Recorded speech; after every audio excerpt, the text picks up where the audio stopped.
Test for the convergence of improper integral of first kind.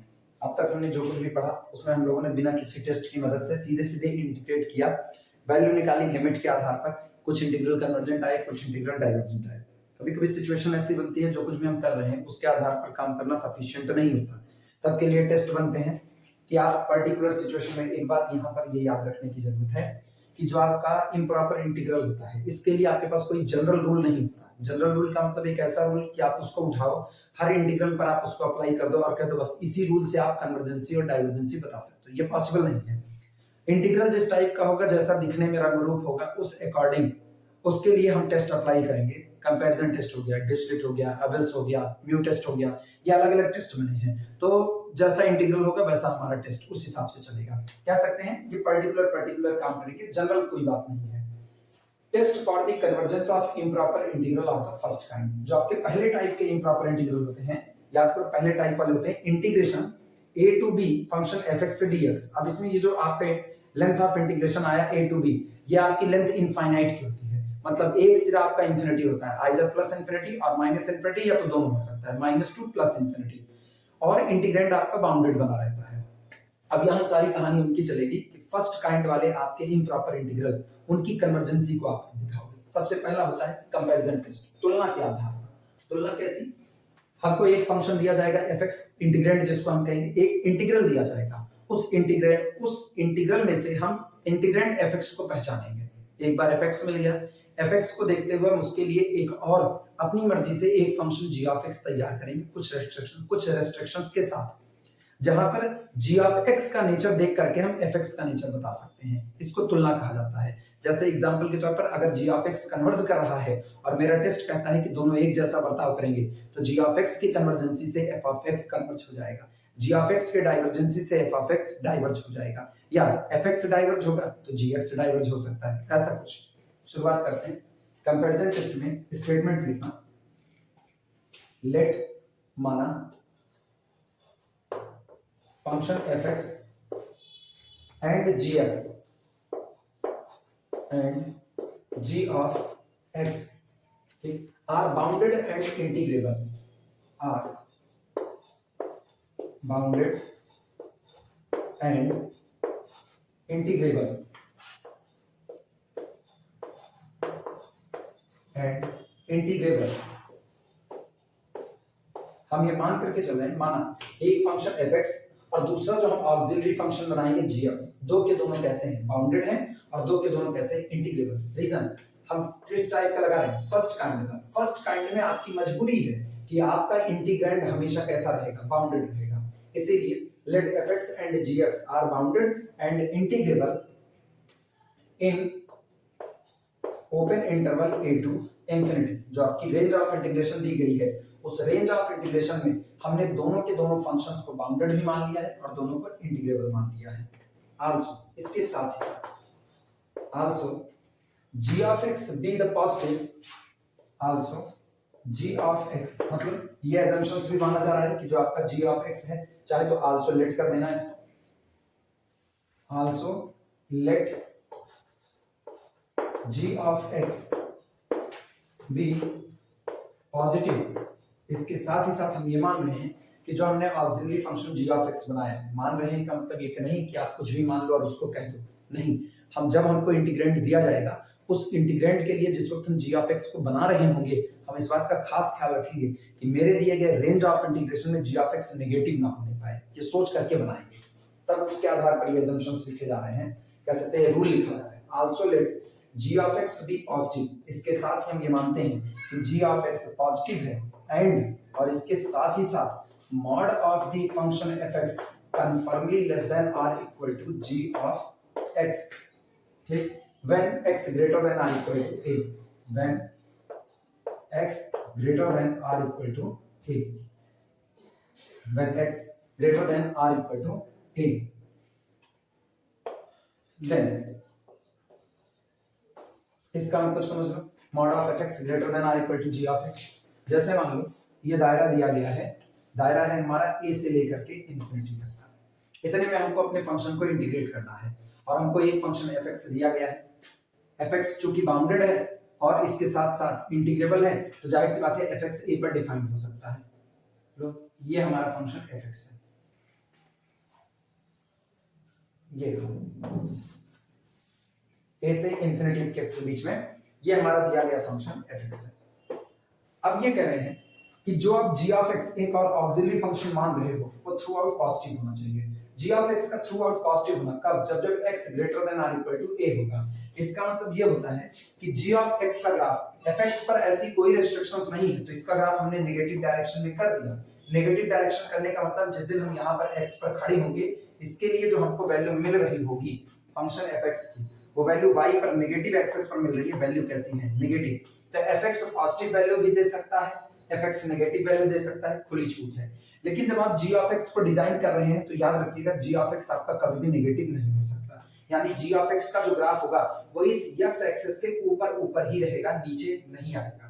x axis पर आ सकता है, zero हो सकता है, बस नेगेटिव नहीं हो सकता। एक बात। दूसरी बात, mod of the fx less than are equal to g of x है। इसका मतलब आपके फंक्शन की जितनी भी वैल्यू आएगी वो g ऑफ x की वैल्यू से कमतर होनी चाहिए। इसके कहने का मतलब ये है कि आपका फंक्शन का ग्राफ यानी g ऑफ x का ग्राफ हमेशा fx के ग्राफ के ऊपर होगा, नीचे नहीं आ सकता, हमेशा ऊपर। एक बात। दूसरी बात, जैसे अगर यहाँ पर g ऑफ x ने अपनी टॉप वैल्यू कवर की है 10 तक, तो इसका मतलब जो f ऑफ x है वो नीचे मिनिमम कितना जा सकता है? ऊपर भी वो मैक्सिमम 10 तक जा सकता है। उसका ग्राफ तो नीचे रहना है या बराबर होना है, ऊपर नहीं निकल सकता। क्योंकि अगर fx जिसका ग्राफ ऊपर होता है, जैसे fx का ग्राफ यहाँ हो गया, gx का यहाँ, तो तय बात है इतनी दूर तक के एरिया में fx की वैल्यू बड़ी हो चुकी है, gx की छोटी, जबकि हमको चाहिए mod of fx less than are equal to g of x। इसका मतलब निचले दायरे में दोबारा, अगर मान लो हम -12 तक चले गए तो g ऑफ x तो टॉप वैल्यू खाली कहां तक जाता है? 10 तक, और यहाँ पे -12 यानी mod of -12 is equal to 12 and which is confirmably greater than value of the g of x। ये भी पॉसिबिलिटी नहीं चाहिए।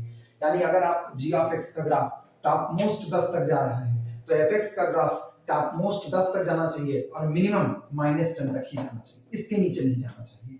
कुल मिलाकर के g of x तय कर रहा है बाउंड्री किसकी? fx की। ये पहली सिचुएशन है। सिचुएशन पलट भी सकती है कि ऐसा भी हो सकता है mod of fx greater than are equal to g of x। अगली बात देखिए, पहले इनको लिखते हैं। Let function fx and gx are bounded. माना फंक्शन fx और gx दोनों बाउंडेड हैं एंड इंटीग्रेबल है in the open interval a to infinity. Also let, इसके साथ मान रहे हैं, g of x be the positive and mod of fx less than or equal to g of x when x greater than or equal to a। then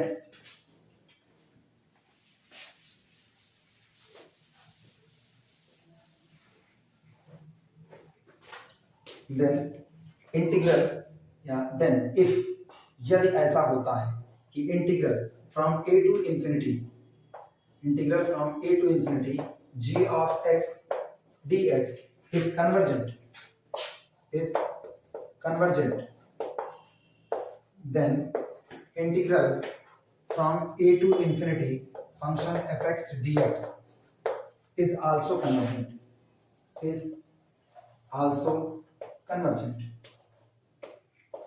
समझने का तरीका ये है, mod of the function fx less than are equal to g of x। ऐसा समझिए, अगर बड़ा integral convergent है g ऑफ x, अगर बड़े फंक्शन का इंटीग्रल कन्वर्जेंट है तो छोटे फंक्शन का इंटीग्रल मजबूरी है उसको भी क्या होना पड़ेगा? Convergent. That's a comparison test. आप बड़े का नेचर जान रहे हो, ये बिल्कुल वैसा है जैसे कहे कोई बड़ा भाई कहे कि हम 2 किलोमीटर दौड़ सकते हैं, तो ऑब्वियस सी बात है अगर बड़ा भाई 2 किलोमीटर ही दौड़ सकता है तो छोटा ये नहीं कह सकता है कि हम 15 किलोमीटर दौड़ेंगे। इसका मतलब छोटा भी 2 या 2 से कम तक ही दौड़ेगा। तो इसका मतलब अगर आपका g ऑफ x इसके लिए किया गया integration a to infinity convergent है, तो छोटे फंक्शन f ऑफ x के लिए भी ये इंटीग्रल हमेशा कैसा होगा? कन्वर्जेंट। हालांकि यहाँ पर छोटी बड़ी इस्तेमाल करना गलत है, लेकिन फिर भी समझने के लिए ऐसा कुछ भी बनाया जा सकता है। एक कहानी ही है जो हम लोगों को समझनी है। अच्छा, ये तो पहली सिचुएशन हुई जब mod of fx less than are equal to g of x। अगली सिचुएशन, अगर ये बड़ा हो जाए तब का नेचर क्या हो सकता है? तब के लिए लिखते हैं, चाहे तो ऐसे फर्स्ट पॉइंट करके इसको लिख देना और अब सेकंड पॉइंट करके अगली बात लिख देते हैं। सिमिलरली इफ, सेकंड पॉइंट पर similarly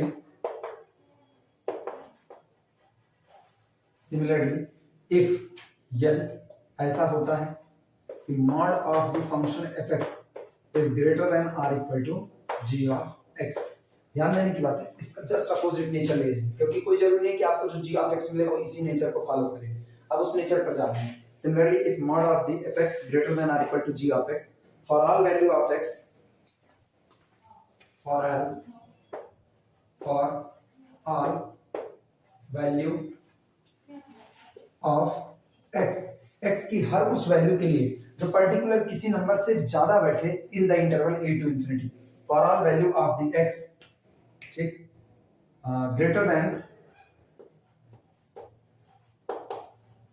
greater than for all value of the x greater than some number x naught, greater than some number x naught, greater than some number x naught or greater than a and integration from a to infinity। Note कर लो, फिर समझाते हैं। a to infinity g of x dx is divergent, then integral from a to infinity function fx dx is also divergent, मतलब समझना इस बात का। पहले इससे के बाद इसमें कहा गया है कि अगर आपका जो इंटरवल है वो a से लेकर के इंफिनिटी है और ऐसी सिचुएशन बनती है कि आपने जो g of x auxiliary function निकाला हुआ है, ये auxiliary function mod of fx से कम बैठे या बराबर बैठे। वहां पर ये था कि आपने जो ऑक्सिलरी फंक्शन निकाला था वो मॉड ऑफ fx से ज्यादा या बराबर बैठ रहा था, यहाँ पर या तो कम बैठे या तो बराबर। और एक और सिचुएशन बने कि इस दिए गए इंटरवल में पर्टिकुलर किसी दिए गए पॉइंट x नॉट के बाद आप चाहे जो वैल्यू भर रहे हैं हर उस वैल्यू के लिए ये बात सही हो, हर उस वैल्यू के लिए ये बात सही हो।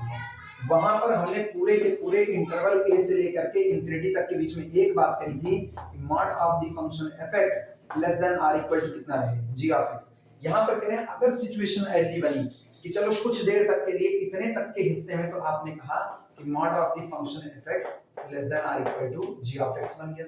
लेकिन इसके बाद सिचुएशन ये बनी कि आपको एक पॉइंट ऐसा x नॉट मिल गया जिसके बाद पॉइंट रखने पर अब आपको जितने पॉइंट मिले सब पे मॉड ऑफ द fx बड़ा होने लगा g ऑफ x से, या बराबर होने लगा।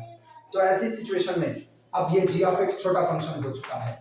अब g ऑफ x का इंटीग्रल अगर डाइवर्जेंट हुआ, फिर बात है अगर छोटे का डाइवर्जेंट हुआ तो बड़े वाला ऑलरेडी कैसा हो जाएगा, डाइवर्जेंट। इसको बोलते हैं कंपैरिजन टेस्ट। नोट करो, फिर चलते हैं इसके ऊपर न्यूमेरिकल देखते हैं। अभी एक थ्योरम करवाते हैं, उसको कंपैरिजन इंटीग्रल बोलते हैं, उसके नेचर से बात करेंगे।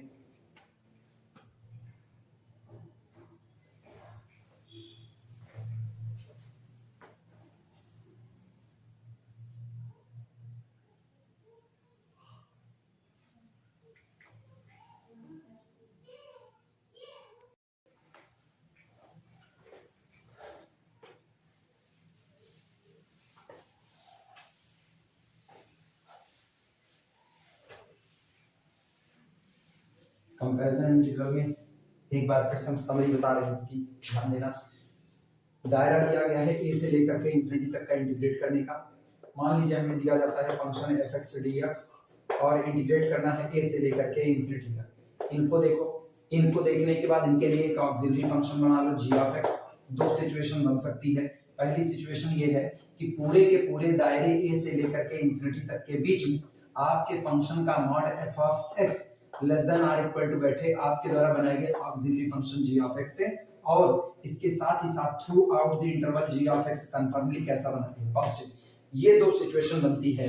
तो अगर बड़ा वाला हिस्सा कन्वर्जेंट है तो छोटा वाला इंटीग्रल भी कन्वर्जेंट होगा, यानी integration of the gx dx की कन्वर्जेंसी, इसकी कन्वर्जेंसी जो आपको होगी वो इंप्लाइज करेगी the convergency of the fx dx। ये कन्वर्जेंट होगा एक सिचुएशन। दूसरी सिचुएशन ये बनती है कि आप इसके लिए g ऑफ x कंस्ट्रक्ट करते हो। g ऑफ x आया, थ्रू आउट द इंटरवल ए से लेकर के इंफिनिटी तक देखने पर पता चलता है कि कुछ दायरे के अंदर में तो mod of the fx less than और equal to g of x बना रहता है, लेकिन एक पॉइंट x नॉट ऐसा आ जाता है कि इसके बाद आप कोई भी पॉइंट रख रहे हो, हर एक पॉइंट पर mod of the function fx greater than और इक्वल टू बैठता है किससे, g ऑफ x, मतलब g ऑफ x का ग्राफ नीचे होने लगता है। तो ऐसी सिचुएशन में integral a to infinity fx dx, ठीक, और integral a to infinity gx dx के बिहेव में अगर ये आपका लिखा गया छोटा वाला इंटीग्रल जो है ये डाइवर्ज हो जाता है, तो मान के चलिए बड़ा वाला इंटीग्रल भी कैसा होगा, डाइवर्जेंट होगा। यही इस पूरे टेस्ट की थ्योरी है। शुरुआत करते हैं।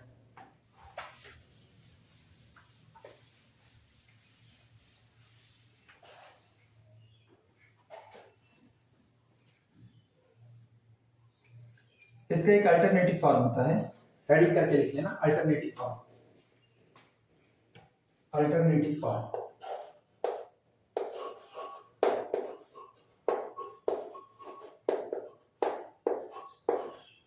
अल्टरनेटिव फॉर्म इसमें लिखना, if limit extending to the infinity, if limit extending to the infinity function fx upon g of x is finite and non-zero, is finite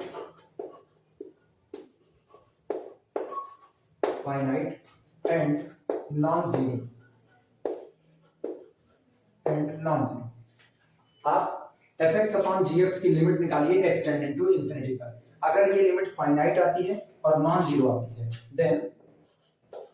then integral from a to infinity function fx dx and integral from a to infinity gx dx both behave alike, दोनों का बर्ताव एक जैसा होगा, both behave alike, both behave alike, इन दोनों का ही बर्ताव एक जैसा होगा। यानी fx निकालिए, gx निकालिए, fx आपको दिया गया होगा, fx के लिए gx को सिलेक्ट कीजिए। अगर fx upon gx limit extending to infinity पर एक फाइनाइट नंबर आती है, जैसे 2 आ गया, 4 आ गया, e आ गया और नॉन जीरो आता है, तो ऐसे केस में आप किसी भी एक इंटीग्रल का नेचर पता कर लीजिए, वही दूसरे का नेचर होगा। अगर integral g of x dx ये कन्वर्जेंट होगा तो ये भी कन्वर्जेंट होगा, ये डाइवर्जेंट होगा, ये भी डाइवर्जेंट होगा, सेम नेचर इनके साथ आएगा। नोट करो।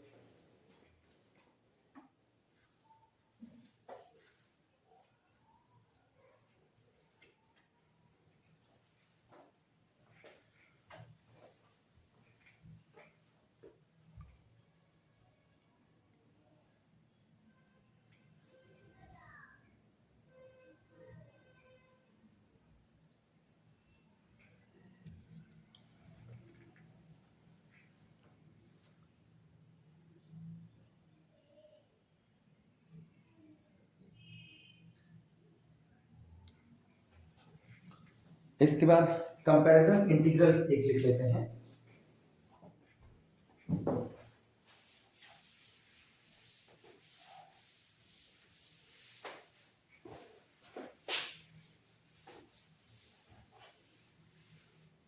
हेडिंग डाल देना, कंपैरिजन इंटीग्रल, एक ऐसा इंटीग्रल जिससे हम तुलना करके नेचर के बारे में बात कर सकते हैं।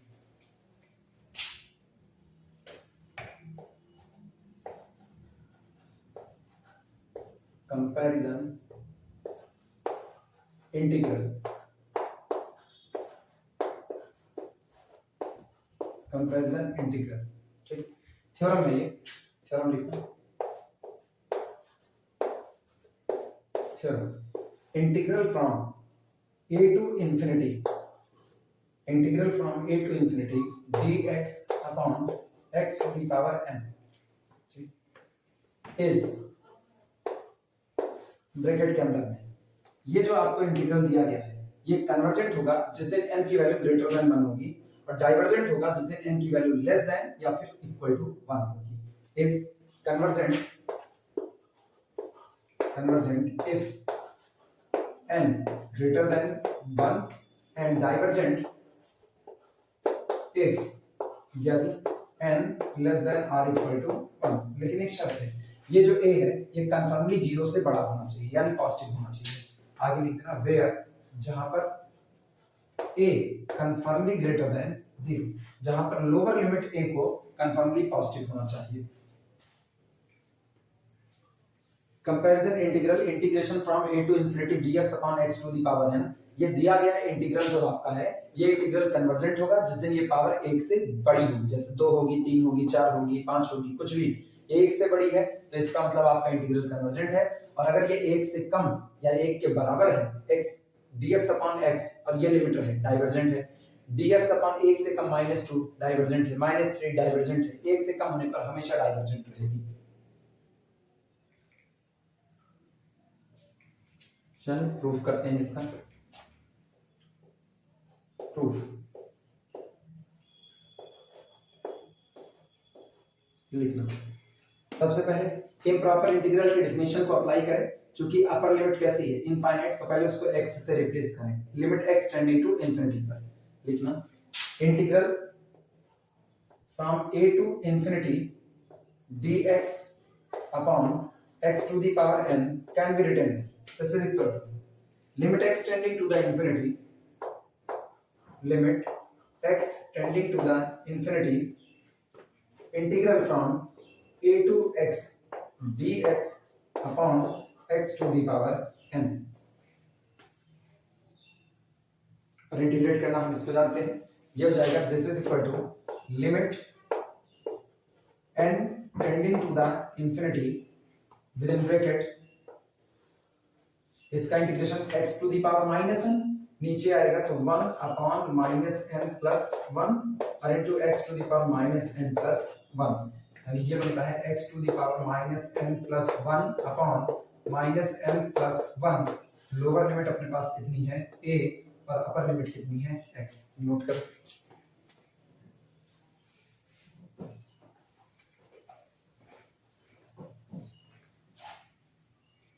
में एक चीज ख्याल रखने की बात यह है, ये जो भी इंटीग्रेशन किया गया है ये केवल उस दिन के लिए वैलिड है जिस दिन n does not equal to 1 होगा, इसलिए आगे बताते हैं n डज नॉट। रीजन, अगर n इज इक्वल टू 1 होगा तो ये log x टूटेगा, अपर लिमिट लोअर लिमिट रखते हैं, ये आएगा दिस इज इक्वल टू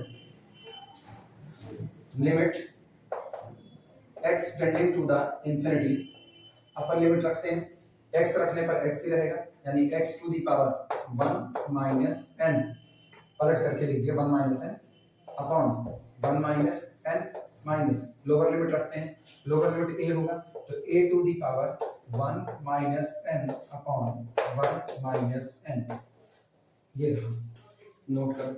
अब यहां से डिस्कशन चालू होगा n लेस देन 1 पर क्या हाल बनेगा, n ग्रेटर देन 1 पर क्या हाल बनेगा और इक्वल टू 1 पर क्या हाल बनेगा। पहले इतना नोट कर लो और जो आया इसे इक्वेशन नंबर 1 नाम दे देना, this is equation number 1। Case first, ये हटा देना है इसको, केस फर्स्ट, पहला केस है n ग्रेटर देन 1 होने पर।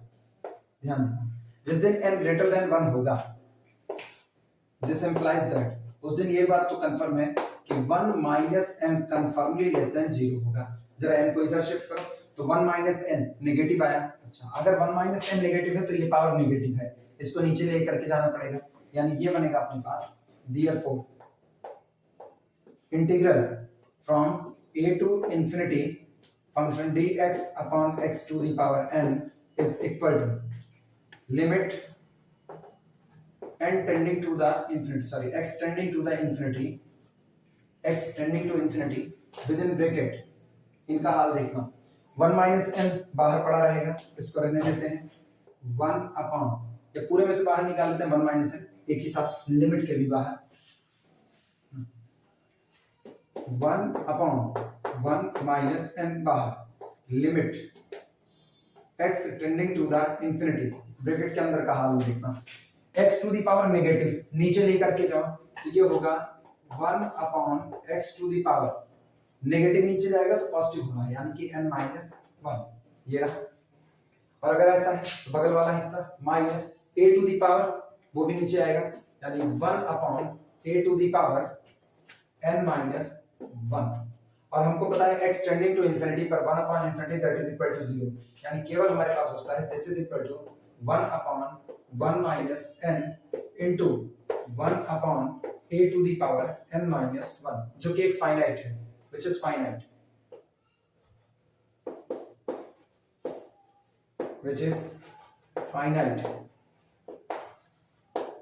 एक तो फाइनाइट है, दूसरा ये नॉन जीरो होगा, क्योंकि a जो आपका दिया गया है ये a limit, lower limit a, इसको पहले ही बता दिया गया है a ग्रेटर देन 0, ये इसका मतलब ये 0 हो नहीं सकता, तो ये कोई ना कोई फाइनाइट क्वांटिटी है, और finite quantity to the power n minus 1 that is equal to finite, ये सारे फाइनाइट हैं, इसका मतलब जो आपकी लिमिट आई है ये फाइनाइट है और साथ ही साथ कैसी है, नॉन जीरो है।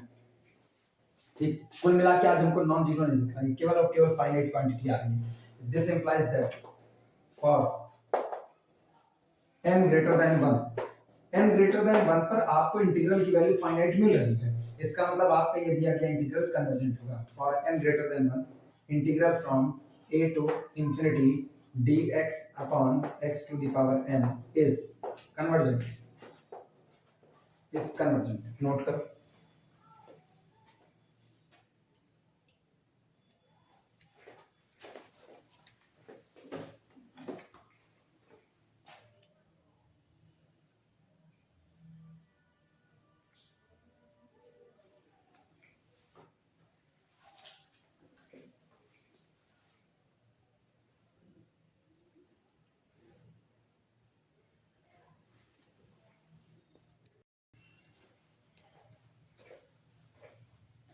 सेकंड केस लेते हैं n लेस देन 1 का।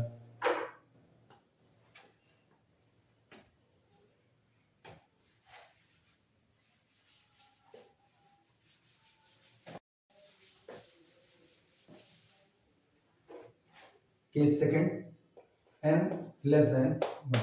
अब ध्यान देना, जिस दिन n लेस देन 1 होगा उस दिन किसका क्या बनेगा, इनको इधर लेकर के या इसी को उधर लेकर के जाएं। n less than 1 implies that, यहां से एक बात तो साफ पता चलती है कि 1 माइनस n, इसको उधर लेके जा रहे हैं, 1 minus n conformally greater than 0, positive बना रहेगा। और अगर ऐसा है तो लिमिट अप्लाई करें, देयरफॉर इसलिए integration from a to infinity dx upon x to the power n is equal to limit, अच्छा फिर एक काम करते हैं, 1 माइनस n पूरे में से बाहर निकाल लेते हैं, ये होगा लिमिट भी अभी नहीं लगा रहे हैं, 1 अपॉन 1 माइनस n बाहर निकाल, limit n x tending to the infinity, bracket के अंदर का हाल देखना, ब्रैकेट के अंदर में x to the power 1 minus n, मतलब x to the power 1 minus n, और ये कैसा है, पॉजिटिव है। ठीक, माइनस अगला हाल देखना, a to the power 1 minus n, ये रहा, और ये जब ये पावर पॉजिटिव लगी हुई है ऑलरेडी, तो नीचे तो जाने से रहा, तो सीधे x टेंडिंग टू इंफिनिटी रखने पर ये पूरा हो गया infinity minus a to the power 1 minus n and this is equal to infinity. इसका मतलब आपका इंटीग्रल कैसा हो गया, divergent. This implies that integral from a to infinity dx upon x to the power n is divergent, ये DGT रहा, यानी दूसरा किस्सा n लेस देन 1 पर ये अब इंटीग्रल डाइवर्जेंट हो चुका है। अब एक बचा n इज इक्वल टू 1, उस पर भी निपटा देते हैं। यहाँ पर case third n is equal to 1,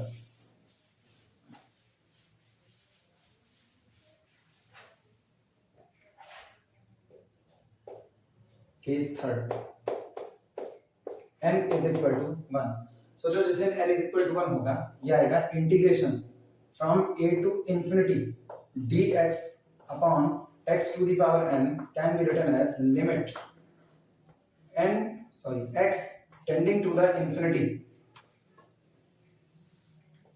limit x tending to the infinity integration from a to x dx upon n is equal to 1, तो केवल और केवल x होगा, यानी this is equal to limit x tending to the infinity और 1 upon x का integration log x, log x, lower limit a upper limit x, value put करते हैं, this is equal to limit x tending to the infinity bracket के अंदर में upper limit तो अपनी हो गई log x minus lower limit रखने पर ये हो गया log a। लेकिन हमको पता है कि log इन्फिनिटी की वैल्यू इन्फिनिटी होती है, किसका वही बना infinity minus log a that is equal to again infinity. और इसका मतलब है integral is divergent, integral is divergent dgt ये है। तो फाइनल टेस्ट देते हैं।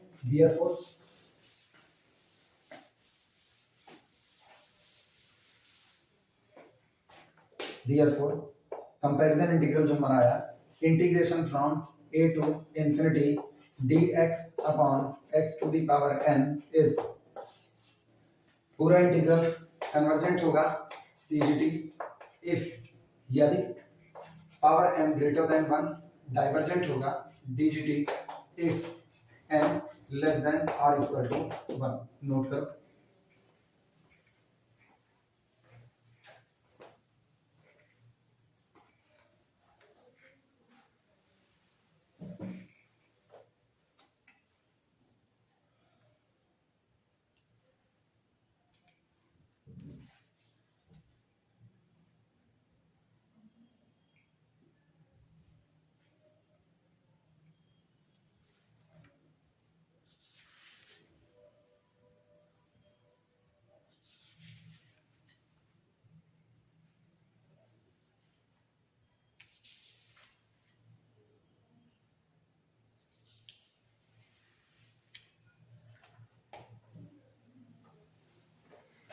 न्यूमेरिकल उठाते हैं अब इस पर। पहला न्यूमेरिकल कर लेते हैं। पहली प्रॉब्लम लिखना टेस्ट द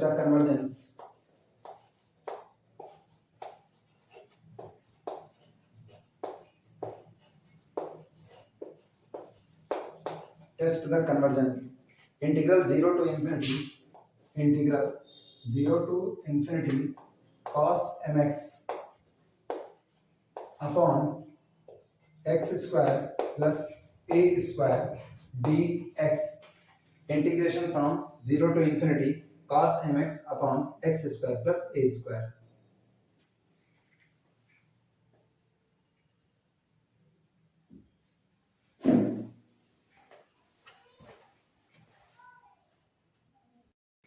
चलिए शुरुआत करते हैं।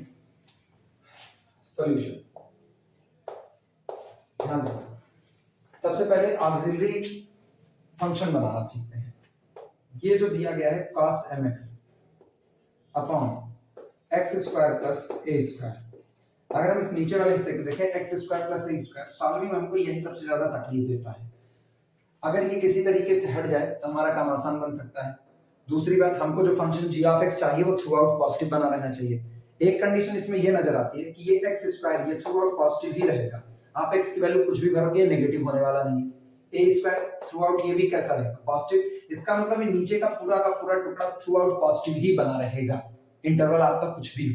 गनीमत है आज की तारीख में मेरा इंटरवल है 0 से लेकर के इंफिनिटी तक, तो कुल मिला के जो किसी भी इंटरवल में पॉजिटिव बना रह सकता है वो 0 से इंफिनिटी तक पॉजिटिव बना रह सकता है।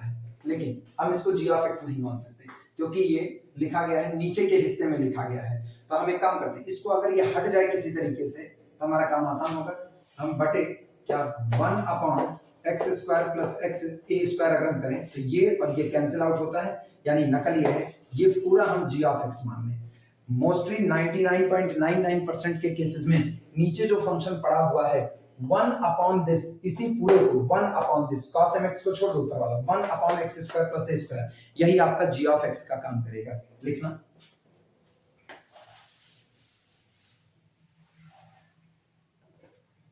अच्छा कैसे करता है वो भी हम दिखा दे रहे हैं किस हिसाब से होगा।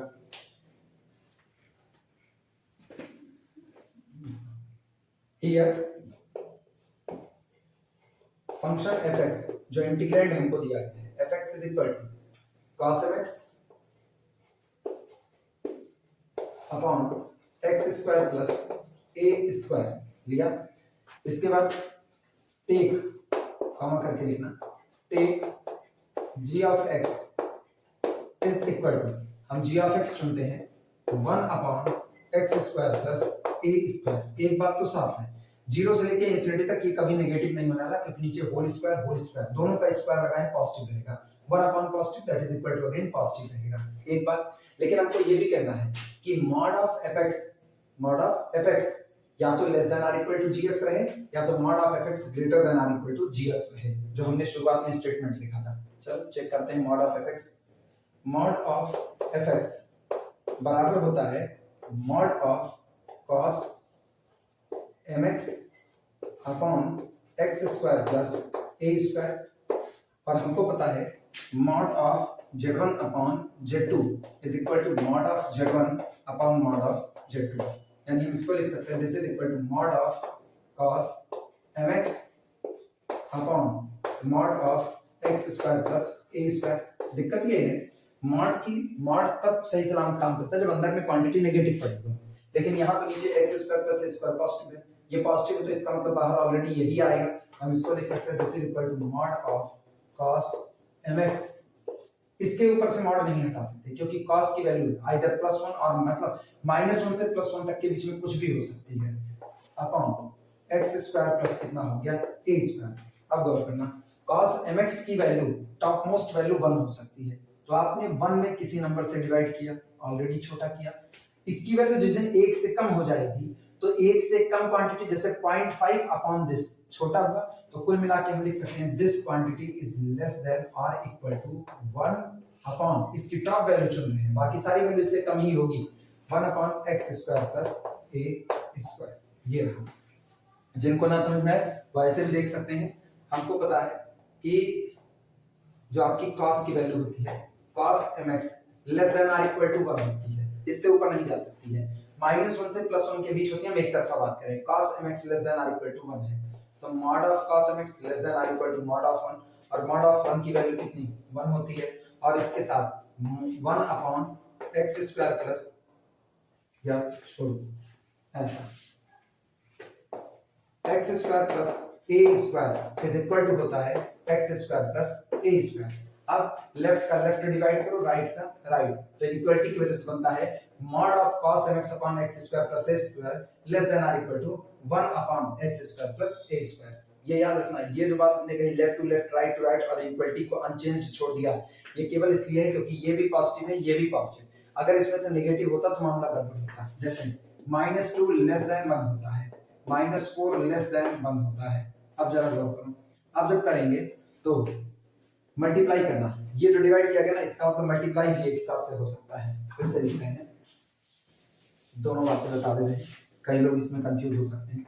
जैसे हमने कहा mod of cos mx less than और इक्वल टू 1, एक बार mod ऑफ mod छोड़ो x square plus a square is equal to x square plus a square. ये कहा मल्टीप्लाई करके पहले देखते हैं, left to left right to right multiply, तो ये भी पॉजिटिव ये भी पॉजिटिव ये भी पॉजिटिव ये भी पॉजिटिव, तो आप लिखोगे mod of cos mx into multiply कर रहे हैं into x square plus a square, ठीक, लेस देन और इक्वल टू लेफ्ट वाला x square plus a square, बस इससे ज्यादा नहीं। अच्छा डिवाइड करते हैं तब क्या, इनको इधर डिवाइड करो इनको इधर डिवाइड करो, यानी mod of cos mx upon x square plus a square less than और equal to 1 upon x square plus a square. ये केवल इसलिए हम लिख पा रहे हैं क्योंकि ये और ये दोनों पॉजिटिव है। जरा नेगेटिव कहा देखते हैं, -2 लेस देन और equal to 1 less than 1, -4 less than 1। अब जरा डिवाइड लगाएं, तो डिवाइड लगाने पर कितना हुआ, डिवाइड लगाने पर 2 upon 4 less than 1 into 1 1 upon 1 that is equal to 1, यानी ये कितना है 1/2। अभी तो बात सही है, 1 अपॉन 2 लेस देन 1, अभी इक्वलिटी सही बैठी। अब देखना हम ऊपर वाला चुन लेते हैं, -6 लेस देन 1, नेगेटिव है 1 से तो कम होगा, -3 लेस देन 1। अब जरा डिवाइड लगाओ तो कितना होगा, -6 upon -3 that is minus minus plus, 3 1 3 3 दूना 6 एंड 2 इज कंफर्मली ग्रेटर देन 1, पलट गया। तो इसीलिए ये जो बात हम लिख पा रही है हम इसीलिए लिख पा रहे हैं लेस देन और इक्वल टू करते हुए, क्योंकि ऊपर का और नीचे का ये दोनों क्वांटिटी आपकी कैसी बनी हुई है पॉजिटिव। तो यहां से मिलता है mod of fx less than और इक्वल टू दिस फंक्शन, और वास्तविकता में ये फंक्शन कोई और नहीं है खुद का है g ऑफ x है।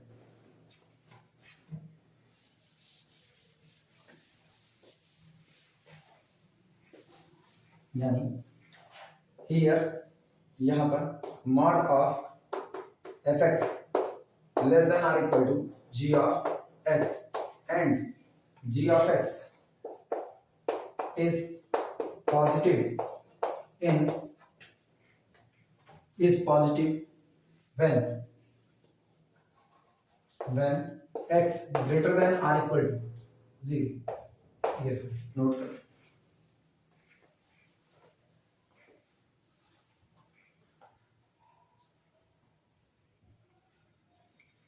इसका मतलब साफ है कि अगर इंटीग्रेशन gx कन्वर्जेंट हो जाए, यानी बड़ा वाला इंटीग्रल कन्वर्जेंट हो जाए, तो इंटीग्रेशन fx dx भी कन्वर्जेंट हो जाएगा.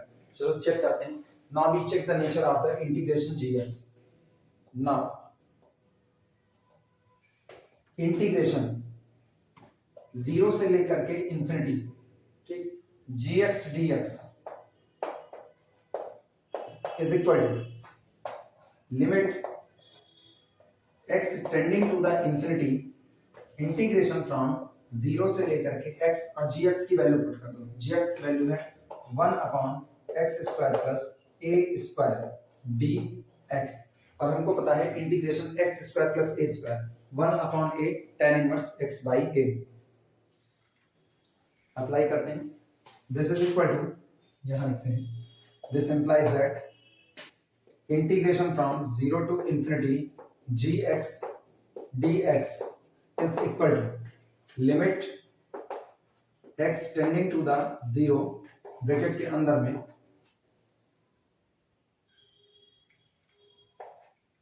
1/a tan inverse x by a और लोअर लिमिट है 0, अपर लिमिट है x.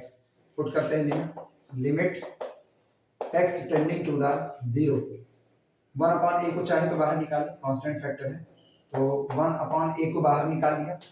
Limit x tending to 0, अंदर में tan inverse x by a minus 0 रखते हैं, tan इनवर्स 0. हमको पता है tan इनवर्स 0 की वैल्यू कितनी आती है, 0, और tan इनवर्स 0 का मतलब है 0. Again this is equal to 1/a bracket के अंदर में, सॉरी एक चीज गलती करें, ये x टेंडिंग टू 0 नहीं, x टेंडिंग टू इंफिनिटी होगा. x टेंडिंग टू इंफिनिटी, ये भी इंफिनिटी, 0 लिख दिए थे. अच्छा, tan इनवर्स इंफिनिटी यानी π/2, तो ये तो हो गया tan इनवर्स इंफिनिटी माइनस इसको 0 लिख देते हैं, that is equal to 1/a into π/2. This is equal to π/2a और ये कैसा रहा, फाइनाइट.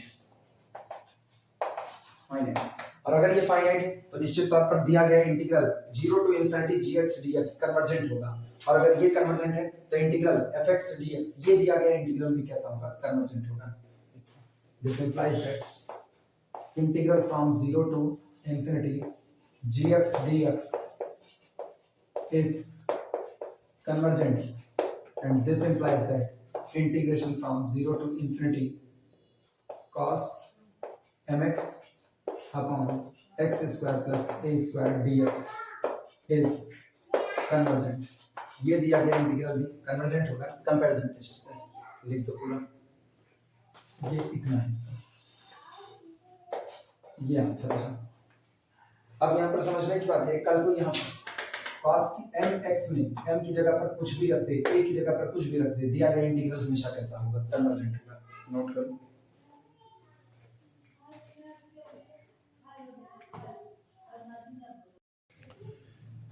नोट कर लो.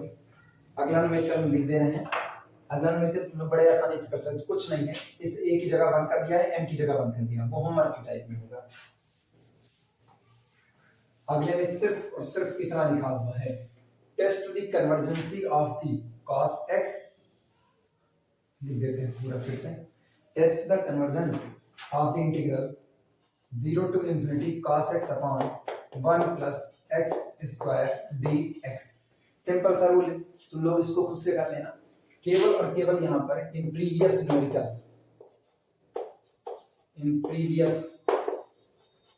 Numerical set m is equal to 1 and a is equal to 1. इस दिए गए न्यूमेरिकल में केवल और केवल m और a दोनों की जगह पर 1 को सेट कर देना है बस।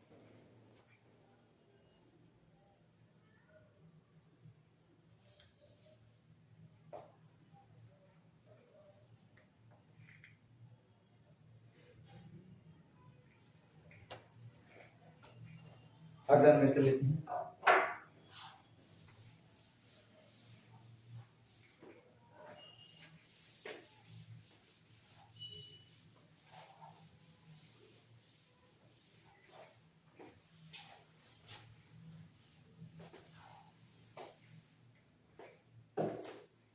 नेक्स्ट प्रॉब्लम है, test the convergence of the integral problem. Test the convergence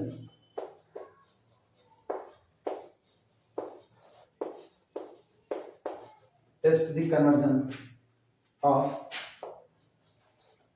integral from 0 to infinity sin square x upon x square dx। ये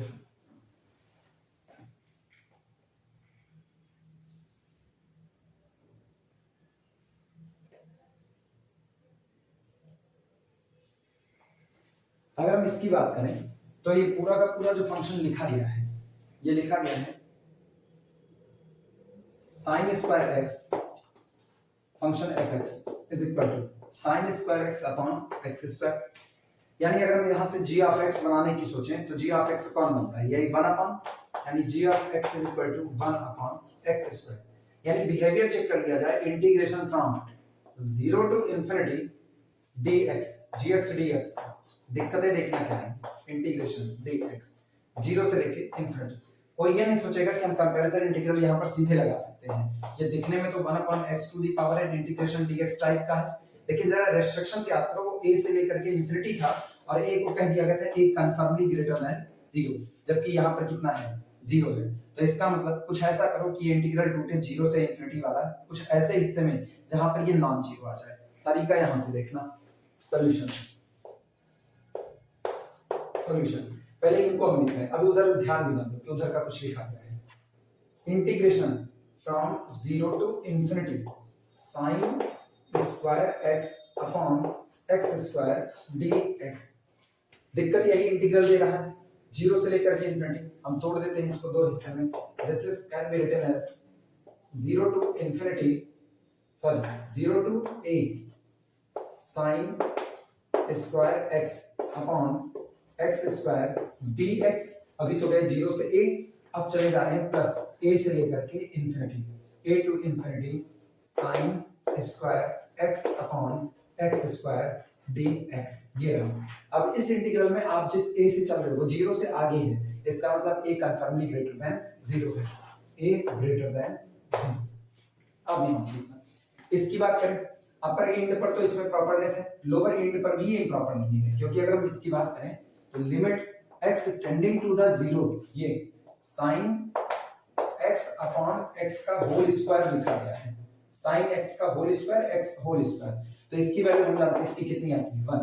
तो ये इंटीग्रल आपका जो दिया गया है ये एक प्रॉपर इंटीग्रल है, इंटीग्रैंड आपका बाउंडेड है, लिमिट आपकी यहाँ पर जो रेंज दी गई है फाइनाइट है, इसका मतलब ये प्रॉपर है। नेचर आपको केवल और केवल इसका चेक करना है, इसको ऐसे लिख देना शॉर्ट में, it is proper, it is proper. ये इंटीग्रल आपका कैसा है, प्रॉपर है, लेकिन ये कैसा है, इम्प्रॉपर, इम्प्रॉपर। और हम केवल इसी के हिस्से के लिए चेक करेंगे बस। अगर ये जो इम्प्रॉपर इंटीग्रल है अगर ये कन्वर्जेंट हो जाए तो प्रॉपर तो ऑलवेज कन्वर्जेंट रहता ही रहता है, हमारा दिया गया मेन इंटीग्रल भी कैसा होगा, कन्वर्जेंट होगा। ठीक, चेकिंग फॉर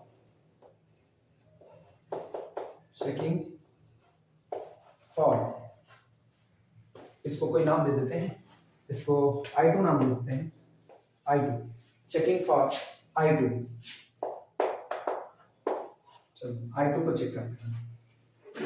ये दिया गया है integration from a to infinity sin square x upon x square d x के दिया गया है।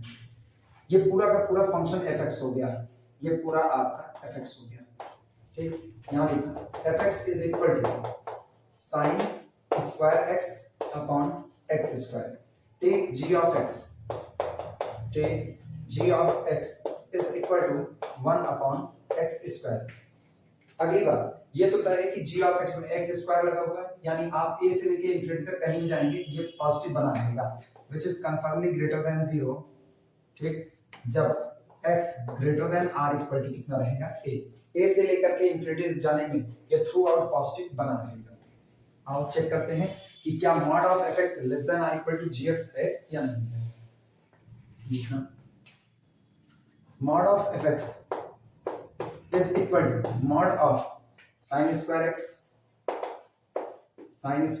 upon x square। this is equal to, आप चूंकि दोनों पर स्क्वायर लगा हुआ है इसलिए बाहर सीधे सीधे sin square x upon x square ही आएगा। लेकिन हमको पता है sin स्क्वायर x की टॉप वैल्यू +1 होती है, बाकी वो उसके नीचे भी रहता है। तो this quantity less than are equal to 1 upon x square and this is equal to कितना gx। ये therefore if integral gx dx, जहां पर इंटीग्रेट हो रहा है a से लेकर के इंफिनिटी तक, convergent implies that integral a to infinity function fx dx is convergent, इसलिए कंपैरिजन इंटीग्रल से अगर हम बात करें, कंपैरिजन टेस्ट से बात करें, तो अगर इंटीग्रल gx dx कन्वर्जेंट है तो इंटीग्रल fx dx भी कैसा होगा, कन्वर्जेंट। और इसको चेक कर लेते हैं। And integral from a to infinity gx dx is equal to integration from a to infinity 1 upon x square dx, और यहाँ पर n की वैल्यू ग्रेटर देन 1 है, इज कन्वर्जेंट। ये हर हाल में कैसा रहेगा, कन्वर्जेंट रहेगा। This implies that, इसका मतलब ये होगा, किसको माने थे, इसको I2 माने थे, इसका मतलब I2 must be convergent, I2 must be convergent। I2 हर हाल में कैसा होगा, कन्वर्जेंट।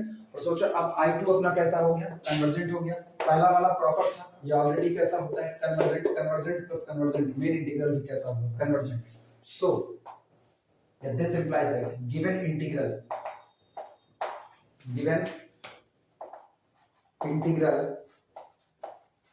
Is convergent. इसलिए जो हमको ये शुरू में इंटीग्रल दिया गया है वो भी कैसा होगा, कन्वर्जेंट होगा। नोट कर लो।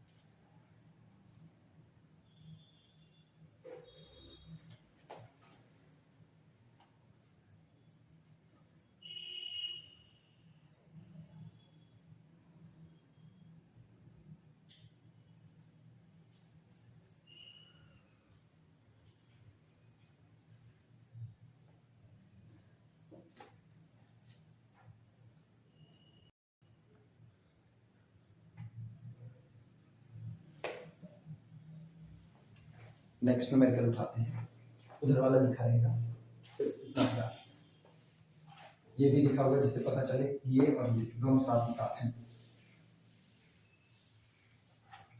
इसमें ख्याल ये रखना सीधे जीरो से इंफिनिटी मत लगा देना, ये नीचे वाला हिस्सा जब तक नॉन जीरो नहीं होगा तब तक हम कंपैरिजन इंटीग्रल नहीं लगा सकते हैं। नेक्स्ट प्रॉब्लम, अगली प्रॉब्लम है टेस्ट द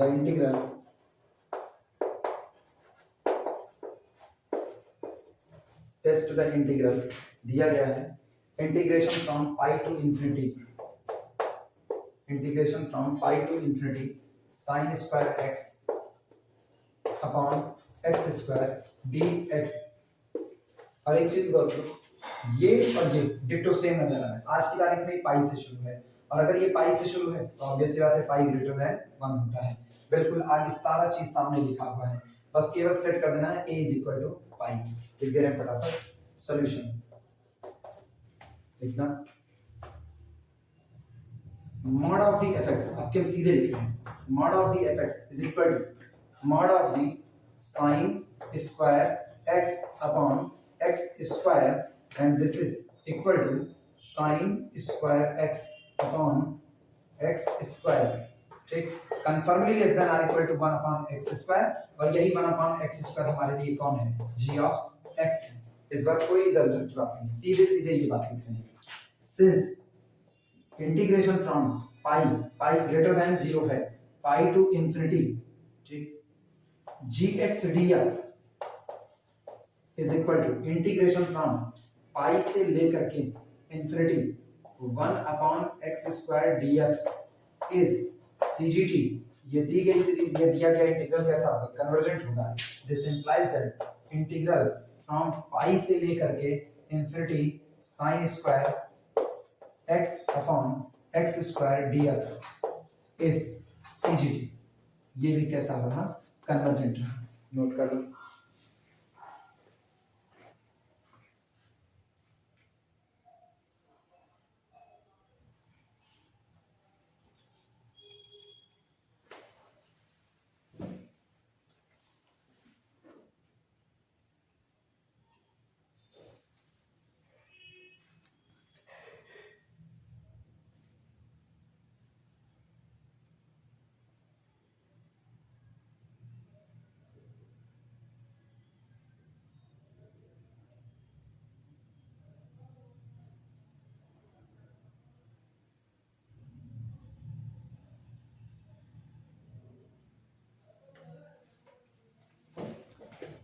अगले इंटीग्रल की तरफ आते हैं।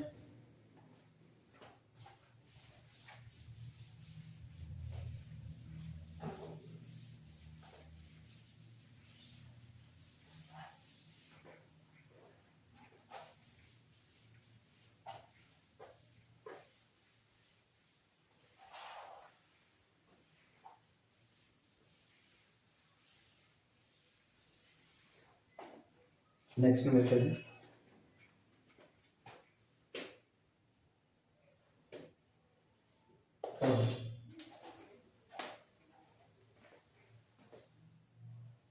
so that problem है so that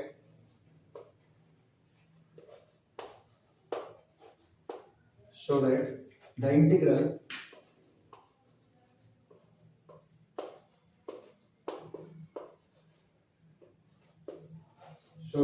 integral from a to infinity, integral from a to infinity dx upon x under root 1 plus x square, 1 plus x square, ये square है, ठीक, कन्वर्जेस हमें दिखाना है कि ये दिया गया इंटीग्रल कन्वर्ज करता है वेयर, जहां पर where a is greater than 0। नकल ये कि चूंकि इन्होंने a is greater than 0 लिख दिया, तो अगर हम चाहें तो हम यहाँ पर सीधे कंपैरिजन इंटीग्रल अब लगा सकते हैं। show that the integral from a to infinity dx upon x under root 1 plus x square converges, जहां पर a greater than कितना है 0। अप्लाई करते हैं, लिखना। अच्छा, अगर हम इसको अल्टरनेटिव मेथड पर लेकर के जाए, लिमिट पर, चूंकि अंडर रूट का हिस्सा नजर आ रहा है तो हम लगा तो दोनों से सकते हैं, लिमिट वाले हिस्से से पहले हम चेक करके देख लेते हैं। लिखना हियर सॉल्यूशन, सबसे पहले fx, अब हम दूसरे मेथड से भी इसको लगा करके चेक कर लेते हैं। Here our function fx is equal to, जो हमें दिया गया है वो है 1 upon x under root 1 plus x square, ये हो गया। g ऑफ x बनाते हैं इसमें, g of x is equal to, and g of x is equal to, एक काम करते हैं, g ऑफ x के लिए चेक कर लेते हैं ये किससे छोटा बैठेगा, ध्यान देना। Mod of function fx is equal to mod of 1 upon x under root 1 plus x square, this is equal to mod of 1 upon पूरे में से x को बाहर निकालो, x स्क्वायर कॉमन करो, x स्क्वायर रूट से बाहर आएगा तो x आएगा, 1 upon x square under root 1 plus, अब देखना यहाँ 1 बचा, यहाँ 1 upon x square, 1 upon x square. एक चीज ध्यान देने की बात है, 1 में इससे डिवाइड कर रहे हैं, अगर हम 1 में केवल एक्स स्क्वायर से डिवाइड करें और उसमें किसी का मल्टीप्लाई करके इससे डिवाइड करें तो ये बड़ी क्वांटिटी है, ये छोटी क्वांटिटी है, तो this is conformally less than are equal to 1 upon x square, ये रहा, और यही मेरे लिए कौन बन जाएगा, g ऑफ x बन जाएगा। फिर से समझना इस बात को, g ऑफ x को थ्रू आउट पॉजिटिव बने रहना चाहिए, थ्रू आउट पॉजिटिव बने रहना चाहिए, तो x square through out positive बना रहता है, एक बात। दूसरी बात, अगर हम इसको देखें तो लिखा गया 1 अपॉन समथिंग इनटू समथिंग, मतलब आप 1 में x स्क्वायर से भी डिवाइड लगा रहे हो, उसमें किसी का मल्टीप्लाई करके भी डिवाइड लगा, अगर हम केवल इतने से डिवाइड लगाएं, केवल 1 अपॉन एक्स स्क्वायर से, क्वांटिटी बड़ी बैठेगी, और अगर हम इससे डिवाइड लगाएं तो और बड़ी संख्या से डिवाइड लगाएंगे और छोटा हो जाएगा, तो this is less than are equal to 1 upon x square, और यही मेरे लिए gx का काम करेगा। तो हम लोग इसको लिख सकते हैं g of x is equal to 1 upon x square, जिनको दिक्कत है वो कॉर्नर पर इस बात को लिख लेते हैं, then limit x tending to the infinity function fx upon g of x is equal to limit x tending to the infinity, अब उससे इससे दोनों से लगा सकते हैं, x tending to the infinity fx 1 upon x under root 1 plus 1 upon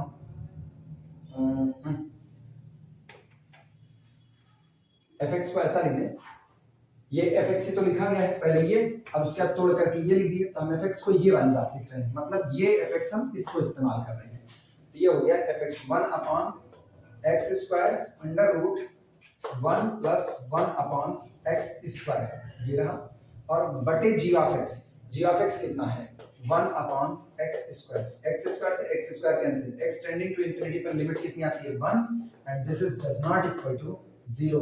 अगर ऐसा आया तो हम जानते हैं this implies that integral from कहां से था, a से लेकर के infinity, a to infinity function fx dx and integration from a to infinity function gx dx both behave alike, both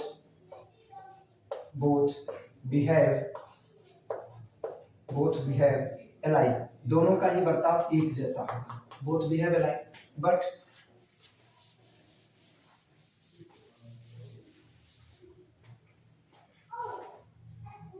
but integration from a to infinity gx dx is equal to integration from a to infinity 1 upon x square dx। अब ये comparison integral बन चुका है जहां पर ये 2 है जो कि ग्रेटर देन 1 है, इज कन्वर्जेंट, ये कैसा रहा, कन्वर्जेंट रहा, ये कन्वर्जेंट हुआ, और अगर ये कन्वर्जेंट है तो बोथ बिहेव अलाइक से this implies that integration from a to infinity function fx dx यानी कि dx upon x under root 1 plus x square is also convergent, ये भी कैसा रहा, कन्वर्जेंट रहा।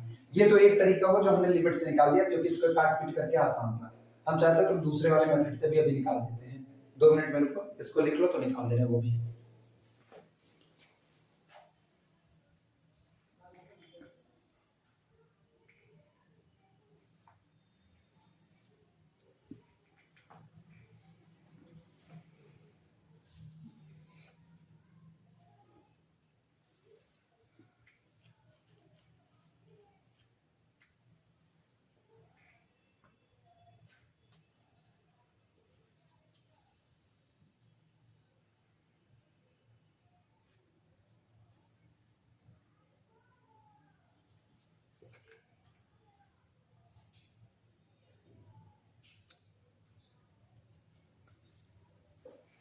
दूसरे मेथड से लगाने की कोशिश करते हैं, देखो कुल मिला के g ऑफ x तो सामने ही लिखा गया है,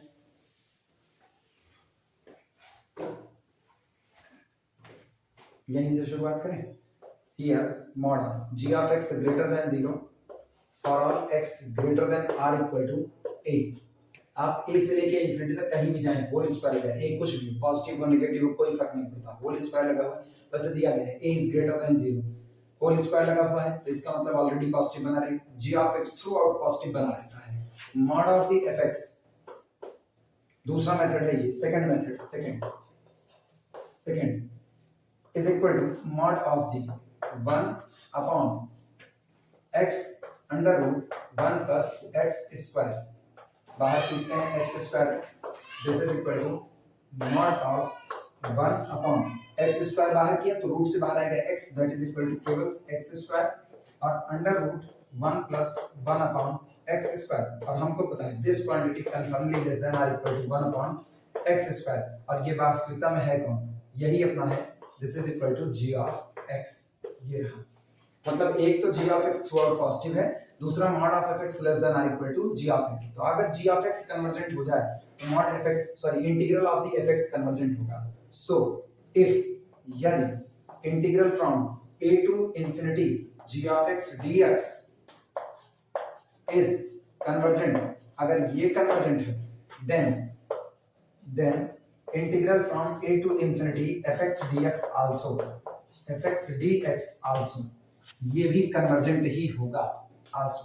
और हमको पता है ये सामने लिखा गया है, ये रहा integration a to infinity gx dx is equal to integration a to infinity 1 upon x square dx, जो कि n ग्रेटर देन 2 पर कैसा है, कन्वर्जेंट है। This implies that integration from a to infinity fx dx is also convergent, ये दोनों तरीके से निकाला जा चुका है, चाहे आप लिमिट से निकाल लीजिए fx अपॉन gx से, और चाहे ये ट्रेडिशनल मेथड जो हम लोग इस्तेमाल करते हैं, नोट कर लीजिए। पहला फर्स्ट मेथड है, दूसरा सेकंड मेथड, दोनों का आंसर सेम आएगा। और वैसे भी एक इंटीग्रल दोहरे नेचर का नहीं हो सकता, वो कन्वर्जेंट होगा या तो डाइवर्जेंट होगा।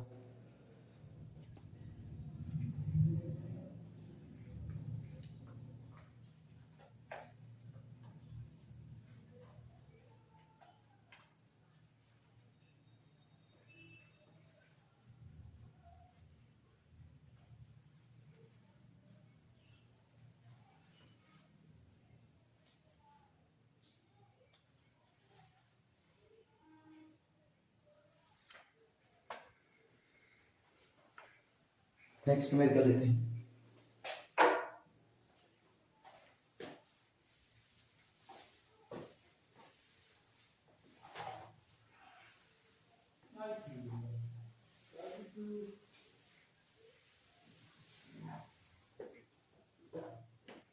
अगला न्यूमेरिकल है, test the convergence of the integral problem. सीधे लिख रहे हैं, test the integral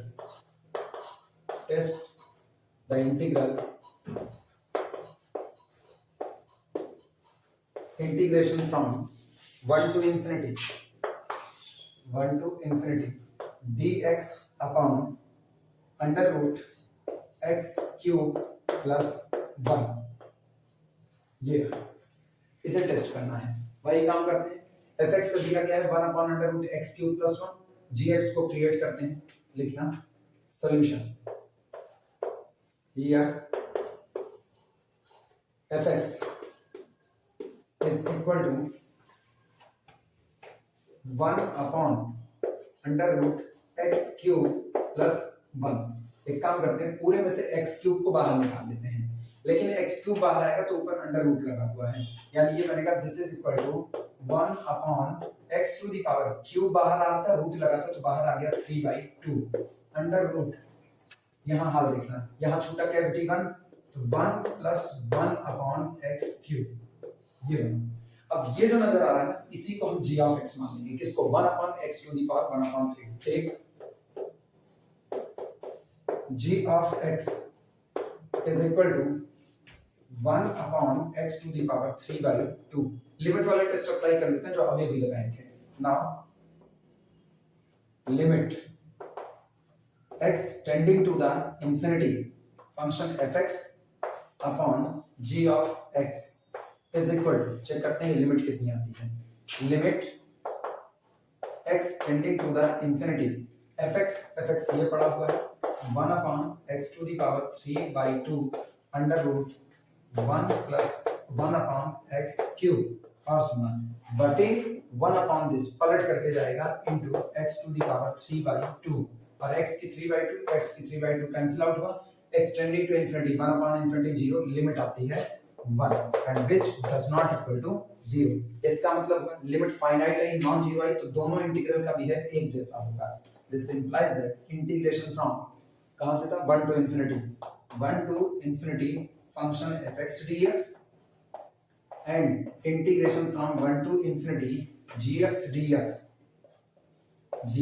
dx both behave alike, दोनों का बर्ताव एक जैसा होगा, both behave alike, दोनों का ही बर्ताव एक जैसा। अब gx के लिए चेक करते हैं gx का बर्ताव कैसा है।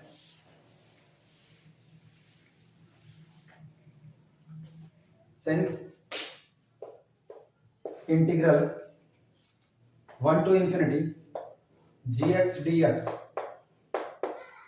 is equal to integral from 1 to infinity 1 upon x to the power 3/2, that is equal to 1.5 डेढ़ x to the power 3/2 dx, ठीक, यहां पर ये n ग्रेटर देन 1 है, ठीक, is कन्वर्जेंट, ग्रेटर देन 1 पर कन्वर्जेंट, ठीक, as n is equal to 3/2 greater than 1, this implies that so इसलिए integral from 1 to infinity function fx dx बराबर integration from 1 to infinity dx upon वो वाला हिस्सा under root x cube plus 1, ये कैसा होगा, इज आल्सो कन्वर्जेंट,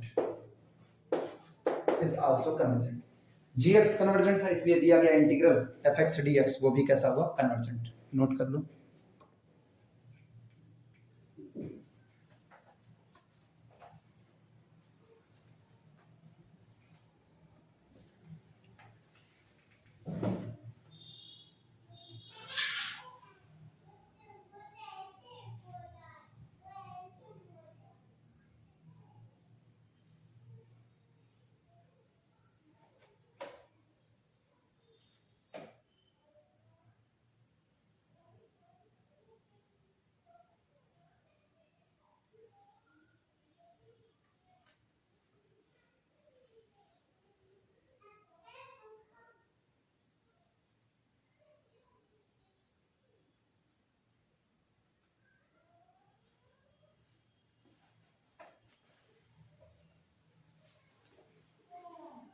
अगला integral उठाते हैं।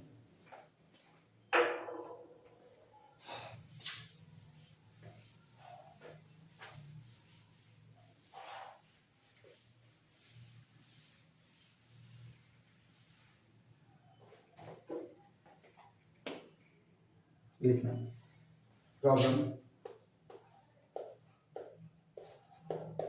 टेस्ट द इंटीग्रल दिया गया है, टेस्ट द इंटीग्रल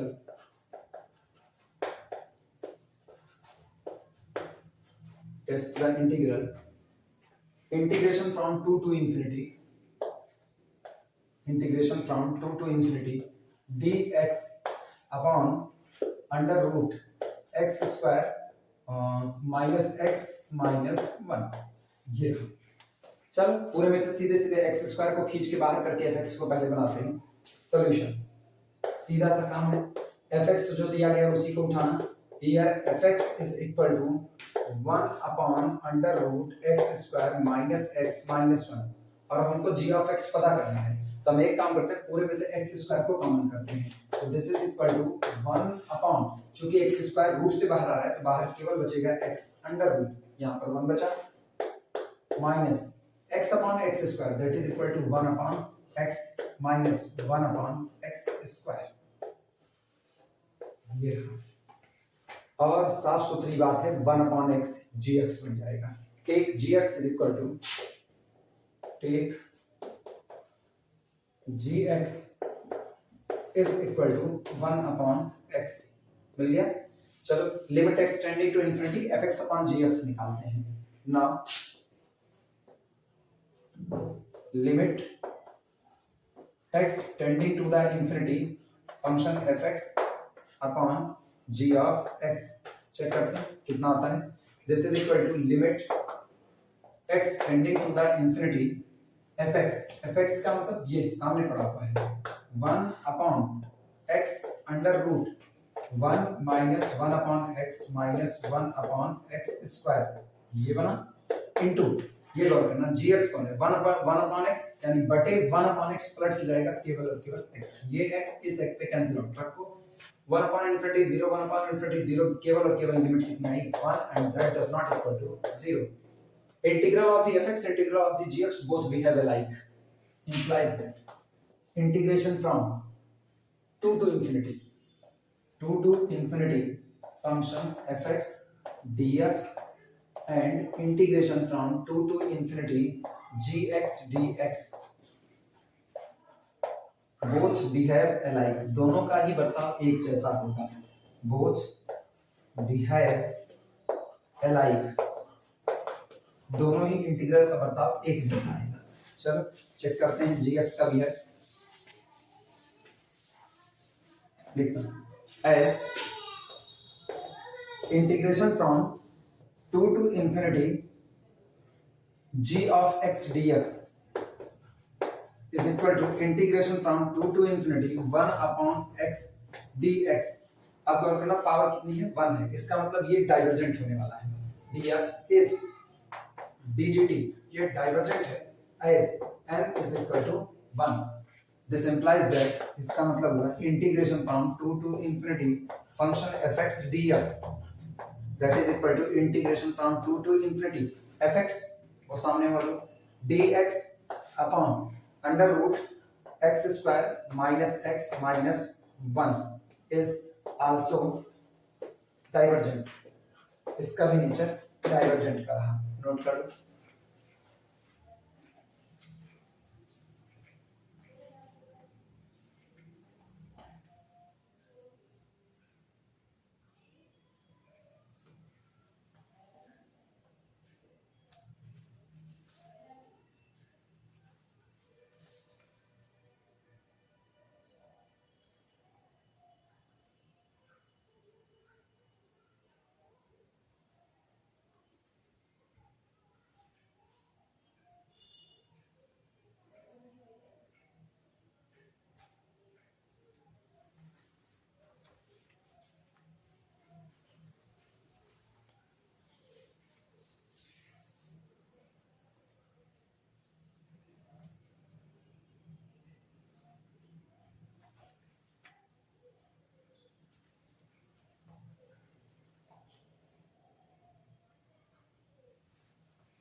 अगला न्यूमेरिकल लिखते हैं।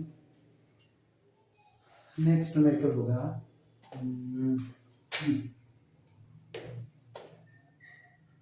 Problem test the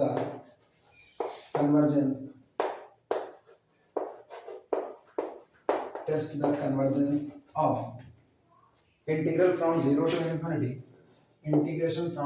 to infinity x to the power 3 whole divided by x square plus a square और साथ में इसका होल स्क्वायर dx। दिक्कतें सुनिए, जीरो आ गया ना, कंपैरिजन की दिक्कत चालू। इसका मतलब हमको इस इंटीग्रल को तोड़ना पड़ेगा। पहला तो तोड़ दें 0 से लेकर के a तक और दूसरा बना दें a से लेकर के इंफिनिटी तक।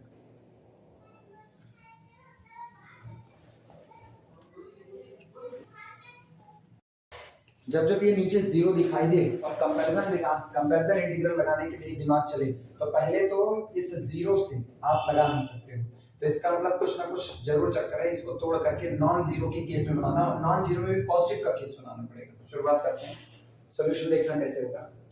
सॉल्यूशन, अब एक काम करते हैं, हम इसे इंटीग्रल को रीराइट करते हैं। तो इंटीग्रेशन फ्रॉम जीरो से infinity x to the power 3 divided by x square plus a square to the whole power 2 dx, इसको लिखा जा सकता है इंटीग्रेशन फ्रॉम जीरो से लेकर के b, क्योंकि जीरो से आगे बढ़ रहे हैं तो पॉजिटिव होगा, जीरो से लेकर के b x cube upon x square plus a square to the whole power 2 dx, और प्लस इंटीग्रेशन, अब ये आया b, और b कन्फर्मली कैसा है, ग्रेटर देन जीरो, b से लेकर के infinity x cube upon x square plus a square to the whole power 2 dx। जरा इसे इंटीग्रल कराते हैं, जीरो रखेंगे कोई नहीं, नीचे वाला कभी भी आपका जीरो होने वाला नहीं, ऊपर भी मतलब रेंज आपकी फाइनाइट हो गई, इंटीग्रैंड आपका बाउंडेड हो गया, b रखने पर b cube upon b square plus a square whole square, zero रखने पर a स्क्वायर का whole square that is a की पावर 4, और जीरो रखने पर ऊपर का दैट इज इक्वल टू पूरा जीरो। इसका मतलब ये इंटीग्रैंड आपका प्रॉपर हो जाएगा, पूरा इंटीग्रल प्रॉपर है, इसको ऐसे लिखना, दिस इज प्रॉपर, प्रॉपर।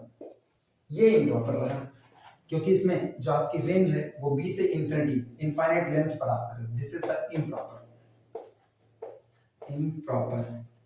और अगर यही इम्प्रॉपर वाला कन्वर्जेंट, ये तो ऑलरेडी कन्वर्जेंट होगा, इसका नेचर है कन्वर्जेंट, केवल इसका नेचर और पता चल जाए, अगर इसका नेचर और पता चल जाता है, ये भी कन्वर्जेंट है तो पूरा इंटीग्रल कन्वर्जेंट, ये डाइवर्जेंट है तो पूरा इंटीग्रल डाइवर्जेंट होगा। इसी को चेक करते हैं हम, now we check, now we check integration from b to infinity x cube upon x square plus a square का होल स्क्वायर dx। अब हम इसी को चेक करेंगे, चलो चेक करते हैं इसको।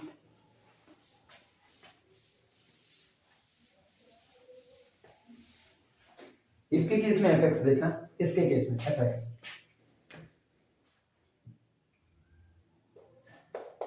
fx is equal to x to the power 3 divided bye, एक काम करना, x स्क्वायर है, पूरे में से x स्क्वायर को बाहर करो, लेकिन x स्क्वायर बाहर होगा तो पावर 2 है, x की पावर 4 बाहर आएगा, x to the power 4 bracket के अंदर में बचता है 1 plus a square upon x square का होल स्क्वायर, यानी this is equal to 1 upon x bracket में 1 plus a square upon x square का होल स्क्वायर, और g ऑफ x नजर आ गया, 1 अपॉन x बनेगा आपका g ऑफ x, देखना, take g of x, take g of x is equal to 1 upon x, हुआ, therefore limit x tending to the infinity f of x upon g of x बराबर, limit apply करते हैं, क्या आएगा, limit x tending to the infinity f of x 1 upon x bracket में 1 plus a square upon x square का whole square, और into बटे 1 upon x, यानी केवल x, ये और ये कैंसिल आउट हुआ, रखो x tending to infinity that is equal to 1 and this does not equal to 0, implies that integral from b to infinity g of x dx and integral from b to infinity f of x dx both behave alike, both behave alike, both behave alike, दोनों का ही बर्ताव कैसा होगा, एक जैसा होगा, note करो।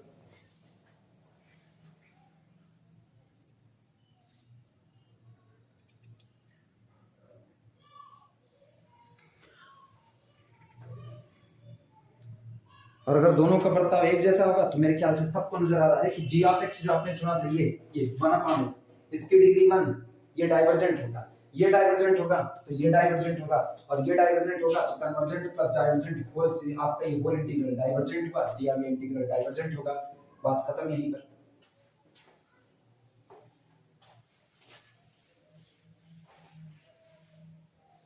Since, सीधे लिखना, since integral from b to infinity 1 upon x dx is dgt, यही आपका g ऑफ x है, इज dgt, और ये dgt हुआ तो हम लिख दे रहे सीधे therefore main integral is also dgt.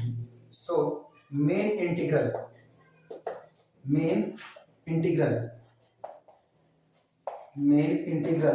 Is also dgt. आपका दिया गया मेन इंटीग्रल भी कैसा होगा, डाइवर्जेंट होगा.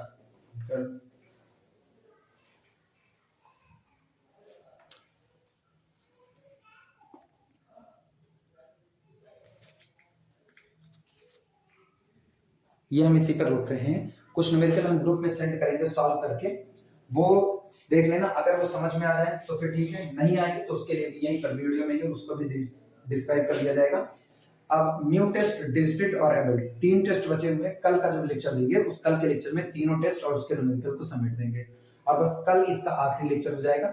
हम मान करके चलो कल मैक्सिमम में, कल अगर वीडियो लंबा बनता है तो हम लंबा 3 घंटे का बना देंगे, लेकिन कल हम सारे न्यूमेरिकल इसमें समेट देंगे. पॉसिबिलिटी करेंगे यही, बाकी देखते हैं क्या होता है. इसी पर फिलहाल इसको रोकते हैं.